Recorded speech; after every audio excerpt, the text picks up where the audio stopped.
जब लोग विचारधाराओं पर चलेंगे, जब राज्य के गठन की विचारधाराओं के साथ चलेंगे तो ये काम पूरा होगा। लेकिन विचारधाराओं को तिलांजलि देने से ये राज्य कभी भी ये अपने अस्तित्व पे या फिर अपनी अस्मिता को सुरक्षित नहीं रह सकता है। मैंने इसी बात को कहा है। विनोद बाबू केवल नाम नहीं, विनोद बाबू एक विचारधारा है और उनकी विचार आज भी प्रासंगिक है। और उनका वो दो शब्द पढ़ो और लड़ो, ये बिल्कुल विवेकानंद जी की उस तरह है कि उठो जागो और लड़ो की तरह है। तो आज के समय में इस परिदृश्य में क्योंकि एक ऐसे नेता जिन्होंने राज्य की कल्पना की, जिन्होंने इस राज्य के लिए एक संघर्षित दल का गठन किया, आज कहीं ना कहीं जो इनके लिए इस प्रदेश में होना चाहिए सम्मान का, वो नहीं हो पा रहा है।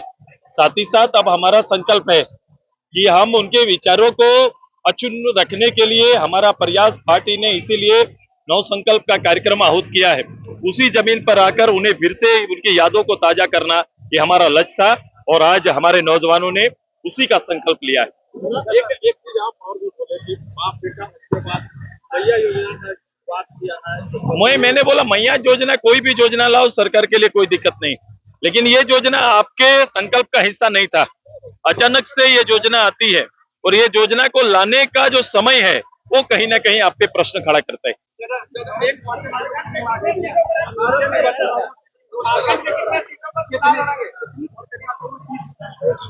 अब हम लोग ने तो काम पहले ही प्रारंभ कर दिया। आप जानते हैं कई अवसर पर आप हमसे जुड़े, चूंकि चुनाव निर्धारित समय से थोड़ा पहले होगा, ये सर्वविदित था, ये जानकारी पहले से ही थी।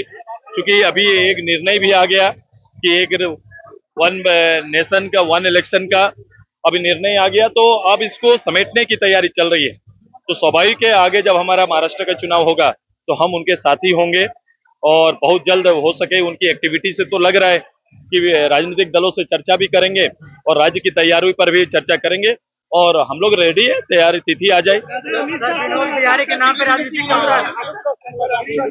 हाँ, कल हम लोग ने कल हमारे अपने हमारे हमारे केंद्रीय गृह मंत्री और हमारे प्रभारी मुख्यमंत्री असम जी के साथ संयुक्त रूप से इस प्रदेश के आने वाले समय और राजनीतिक एजेंडों पर काफी चर्चा हुई है। मैंने प्रदेश के कुल एजेंडे जिसके बारे में चर्चा भी कर रहा हूं, मैंने उनके सामने रखा है और मैं उनका हल भी चाहता हूं कि आने वाले समय इन विषयों का हल दूरगामी परिणाम देने वाला होगा।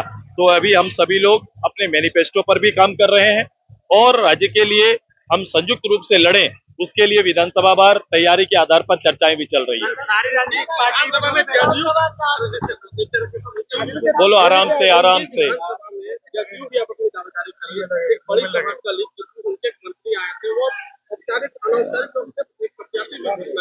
नहीं, कोई बात नहीं, कोई बात नहीं। सहयोगी हैं, वो राष्ट्रीय सहयोगी दल है। यहाँ तक कि आज हमारे रामविलास पासवान जी के पुत्र जो मंत्री, केंद्रीय मंत्री हैं, अपने चिराग पासवान जी भी आज आए हैं।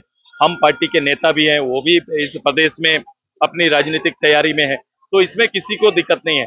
हम सब मिलकर राज्य की जरूरत पर हम लोग निर्णय लेंगे।